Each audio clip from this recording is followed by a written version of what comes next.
अस्सलाम वालेकुम dear student, मैं हूं Mohammad Babar. Field and cafe की तरफ से बायोलॉजी की एक्सरसाइज जारी है। तो आज हम बात करने वाले हैं नमूनिया की। तो प्रीवियसली हमने बात किया रिस्पायरेटरी डिसऑर्डर के बारे में कि रिस्पायरेटरी डिसऑर्डर क्या थे, कि सांस के सिस्टम के अंदर होने वाली जो बीमारियां थी हमने उसके बारे में डिस्कस किया था। तो प्रीवियस लेक्चर के अंदर हमने एम्फीसीमा के बारे में बात की थी, जिसके अंदर हमने बात की थी कि एल्वोलाई की डिस्ट्रक्शन की, कि एल्वोलाई की वॉल्स क्या हो जाती हैं, डिस्ट्रक्ट हो जाती हैं। उनका एयर सैक जो होता है, उनका जो एरिया होता है गैसेज एक्सचेंज वाला, वो एरिया एक्सपैंड हो जाता है। जब वो एक्सपैंड हो जाता है तो सही तरह से क्या होता है, गैसों का एक्सचेंज नहीं हो पाता और उस वजह से डिफरेंट बॉडी के अंदर कॉम्प्लिकेशन पैदा होती है। ठीक है, तो आज जो हमारे पास जो टॉपिक है वो है नमूनिया के बारे में। अच्छा, नमूनिया क्या है? नमूनिया बेसिकली एक कॉजेटिव एजेंट है जो कि ऑर्गेनिज्म है, जो कि एक जानदार है, वो एक बैक्टीरिया। उस बैक्टीरिया के थ्रू क्या होता है, नमूनिया होता है। उस बैक्टीरियम का नाम क्या है? उस बैक्टीरियम का नाम है स्ट्रेप्टोकोकस निमोनियाe।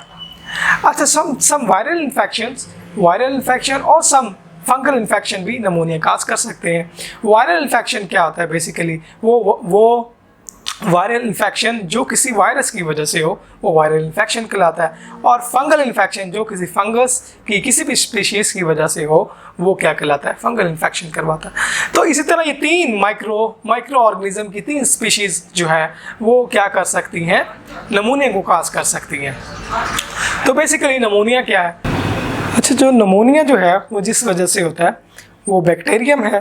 बैक्टीरियम के इन्फेक्शन की वजह से क्या होता है, नमूनिया होता है। ये जो बैक्टीरियम होता है, ये बैक्टीरियम क्या करता है, एल्वोलाई की वॉल्स के अंदर इन्फेक्शन काज करता है। जब वो एल्वोलाई की वॉल्स के अंदर इन्फेक्शन काज करता है, क्योंकि वो माइक्रो ऑर्गेनिज्म है, तो हमारी बॉडी उसको क्या समझती है, एज ए फॉरेन समझती है।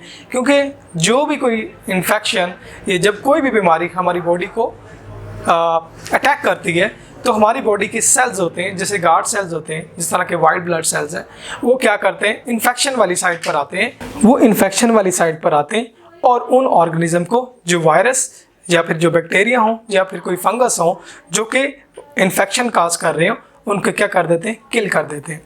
तो वाइट ब्लड सेल्स जब उन्हें किल करने जाते हैं तो खुद भी डेड हो जाते हैं, जिसकी वजह से एल्वोलाई के अंदर पस और फ्लूइड भर जाता है। जब एल्वोलाई के अंदर पस और फ्लूइड भर जाता है तो फिर उससे क्या होता है, उससे फीवर हो जाता है, खांसी हो जाती है और उसमें शॉर्टनेस ऑफ ब्रीथ हो जाती है, किसी तरह से सांस नहीं लिया जाता। तो ये मैंने आपको थोड़ा सा ओवरव्यू दिया है नमूने के बारे में। अब हम नमूने के बारे में पढ़ते हैं कि नमूने क्या है।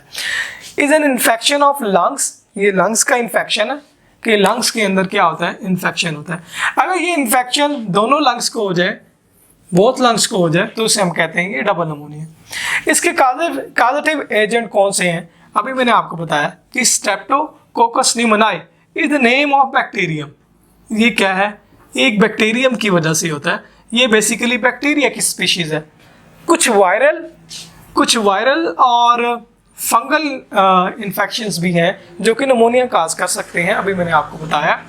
और जिस तरह के यहाँ पर वायरल इन्फेक्शन के बारे में बात की गई है, इन्फ्लुएंजा वायरस बेसिकली फ्लू भी काज कर सकता है और नमूनिया को भी काज करने में बहुत इंपॉर्टेंट रोल प्ले कर सकता है। अच्छा, तो इस तरह के जो कॉजेटिव ऑर्गेनिज्म होते हैं, कॉजेटिव ऑर्गेनिज्म कौन से ऑर्गेनिज्म होते हैं, जो भी किसी जो है बीमारी का बायस बने, उसे हम कहते हैं कॉजेटिव ऑर्गेनिज्म। अच्छा, जब ये एंटर होते हैं एल्वोलाई के अंदर, जब ये कॉजेटिव ऑर्गेनिज्म जिस तरह के स्ट्रेप्टोकोकस निमोनियाe है, this is also called causative organism. तो जैसे ये एंटर होता है एल्वोलाई के अंदर, तो ये वहाँ पर क्या होता है, सेटल डाउन हो जाता है, यानी वहाँ पर रहता है और ग्रो करता है और अपने नंबर को बढ़ाता है। ठीक है, और वहाँ पर ग्रो करके अपने नंबर को बढ़ाता है। जिस तरह मैंने आपको यहाँ पर क्या दिखाया, ये आपका विंड पाइप है, विंड पाइप मैंने आपको दिखाया और इसके अंदर कार्टिलेजिनस सी शेप्स कार्टिलेज है और ये हमारे पास क्या है, ब्रोंकाई है। और ये ब्रोंकाई के बाद ये हमारे पास क्या है, ब्रोंक्यूल्स हैं।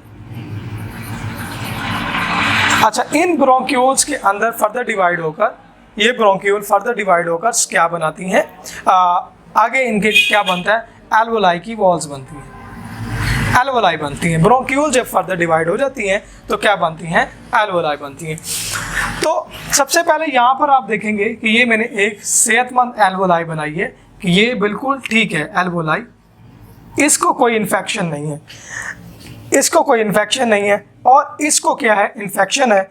और यहाँ पर जो मैंने जो है ये जो इसको रेड कलर से फिल किया है, ये मैंने इसको पस और फ्लूइड की वजह से जो है इसको मैंने फिल किया, ठीक है। तो फ्लूइड और पस क्या है, ये यहाँ पर क्या हुआ है, यहाँ पर इन्फेक्शन डिजीज़ हुई है, यानी किसी बैक्टीरिया ने इधर अटैक किया है। जब किसी बैक्टीरिया ने यहाँ पर अटैक किया है तो हमारी बॉडी के जो गार्ड सेल हैं वो आए हैं और उन्होंने इनको इनगल्फ कर लिए, यानी खा लिया, ठीक है।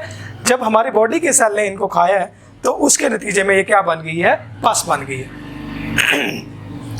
तो अब जैसे ये पस बनी है और ये जो फ्लूइड बना है, तो अब ये फ्लूइड बनने की वजह से, ये पस बनने की वजह से सही तरह से ऑक्सीजन जो है यहाँ से आगे डिफ्यूज नहीं हो पा रहा, सही तरह से गैसेस का तबादला नहीं हो पा रहा, क्योंकि ये फिल हो गई है। एल्वोलाई का मेजर काम क्या है, एल्वोलाई का मेजर काम क्या है, गैसेस को एक्सचेंज करवाना। एल्वोलाई को हम एयर पैकेट भी कहते हैं, क्योंकि तमाम के तमाम का जो बॉडी का ऑक्सीजन होता है इन एयर पैकेट्स के अंदर, यानी कि एल्वोलाई के अंदर स्टोर हो जाता है। तो जैसे एल्वोलाई के अंदर स्टोर होता है तो एल्वोलाई के अंदर कुछ कैपिलरीज भी होती हैं, जिस तरह के मैंने यहाँ पर दिखाया आपको। एल्वोलाई के अंदर कैपिलरीज हैं रेड और ब्लू कलर की, ठीक है। तो ये कैपिलरीज क्या है, इनके अंदर ब्लड होता है। तो ये अगर यहाँ पर जैसे ही यहाँ से ऑक्सीजन लेके आती हैं तो ये इन कैपिलरीज के अंदर ऑक्सीजन क्या हो जाता है, डिफ्यूज हो जाता है। और जैसे ही ऑक्सीजन इन ब्लड के अंदर डिफ्यूज होता है तो फिर पूरी बॉडी को ऑक्सीजन वाला ब्लड प्रोवाइड कर दिया जाता है थ्रू हार्ट, ठीक है। तो अब जब यहाँ पर सही तरह गैसों का तबादला नहीं होगा तो फिर बॉडी के अंदर भी ऑक्सीजन की जो अमाउंट होगी वो क्या हो जाएगी, कम हो जाएगी। और मैंने प्रीवियसली भी आपको बताया कि जब बॉडी के अंदर ऑक्सीजन का लेवल कम होगा तो हमारे बहुत सारे सिस्टम हैं जो सही तरह वर्क नहीं कर पाएंगे, क्योंकि हमारे जितना भी मेटाबॉलिज्म्स हैं वो सब के सब ऑक्सीजन की मौजूदगी की वजह से काम करते हैं। तो अब हमारे पास आते हैं सिम्टम्स की बात करते हैं। तो इसके अंदर हमें कौन कौन से सिम्टम्स जो है ना देखने को मिलते हैं। कोल्ड है, सर्दी लगती है, बुखार हो जाता है, शिवरिंग, जिस्म कांपता है और खांसी आ जाती है और शॉर्टनेस ऑफ ब्रीथ होती है, सही तरह से सांस नहीं लिया जाता। अच्छा, जब यहाँ पर गैसेस का तबादला सही तरह नहीं होगा तो स्किन का जो कलर है वो डस्की हो जाएगा, यानी पर्पली कलर हो जाएगा। डस्की यानी पर्पली कलर हो जाएगा स्किन का। क्यों? स्किन को भी सही तरह से ऑक्सीजन वाले ब्लड की सप्लाई नहीं हो रही, जिससे स्किन का कलर क्या हो गया है, डस्की या पर्पल हो गया। अच्छा, तो यहाँ पर बात की गई है पुअर ऑक्सीजनेटेड ब्लड की। मैंने अभी आपको बताया कि पुअर ऑक्सीजनेटेड ब्लड जो है वो स्किन को सही तरह नहीं पहुँच पाता, तो इसलिए स्किन का कलर क्या हो जाता है, डस्टी पर्पली हो जाता है।